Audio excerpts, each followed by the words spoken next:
பிரியாணியில் இருந்த புழுக்கள் குறித்து கேட்ட பெண் மீது வழக்கு போடுவதாக பிரியாணி கடை தரப்பில் மிரட்டல் விடுத்ததாக எழுந்த குற்றச்சாட்டு குறித்து பார்க்கலாம் விரிவாக.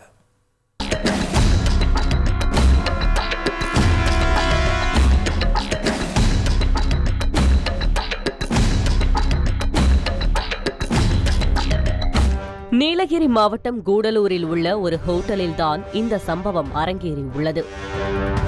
பந்தலூர் தாலுகாவிற்கு உட்பட்ட சேரன்பாடி சுங்கம் பகுதியைச் சேர்ந்த இந்திராணி என்பவர் இங்கு உள்ள பிரபல பிரியாணி கடையில் டிசம்பர் 20ஆம் தேதி தனது மருமகளுக்காக ஆசையாய் பிரியாணியை பார்சலாக வாங்கியிருக்கிறார். பிறகு வீட்டில் பசியோடு இருந்த அவரது மருமகள் பிரியாணியை திறந்து பார்த்தபோது பிரியாணியில் புழுக்களாக ஊறியதைக் கண்டு அதிர்ச்சியடைந்திருக்கிறார்.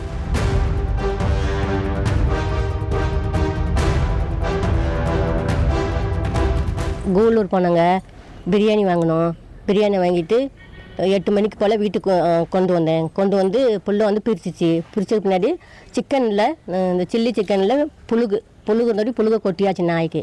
பின்ன சாப்பாடு எடுத்து கொட்டினோட்டியும் சாப்பாடில் அப்படியே பிளேட்டுக்கு வந்துருச்சு புழுகு. அப்போ வேணும்னா அப்படியே நாங்கள் பாக்ஸில் கொட்டி வச்சிட்டோம்.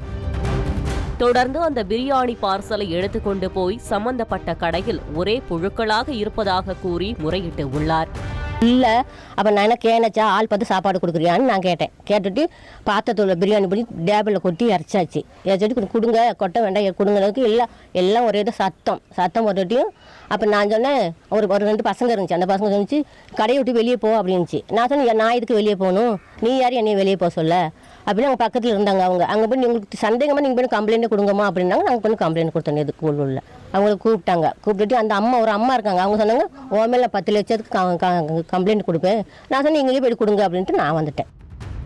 பிரியாணியில் புழுக்கள் இருந்ததை தட்டி கேட்ட பெண் மீதே அவதூறு பரப்புவதாக 10 லட்சம் ரூபாய் கேட்டு வழக்கு போடுவோம் என பிரியாணி கடை தரப்பில் மிரட்டியதாக குற்றச்சாட்டு எழுந்துள்ளது.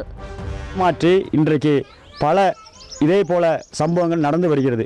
உடனடியாக தமிழக அரசும் உணவுத்துறை சார்ந்த அதிகாரிகள் விரைந்து இப்பேற்பட்ட சம்பவங்கள் நடக்காமல் இருப்பதற்காக நடவடிக்கை விரைந்து எடுக்க வேண்டுமாய் இந்த பகுதி பொதுமக்கள் சார்பாக கேட்டுக்கொள்கின்றோம். ஆகவே உணவு பாதுகாப்புத்துறை அதிகாரிகள் சம்பந்தப்பட்ட பிரியாணி கடையில் ஆய்வு செய்து இது தொடர்பாக தக்க நடவடிக்கை எடுக்க வேண்டும் என பொதுமக்கள் கோரிக்கை வைத்துள்ளது குறிப்பிடத்தக்கது. தந்தி டிவி செய்திகளுக்காக நீலகிரி மாவட்டம் கூடலூர் செய்தியாளர் சுரேஷ்குமார். செய்திகளை உடனுக்குடன் தெரிந்து கொள்ள உடனே சப்ஸ்கிரைப் பண்ணுங்க.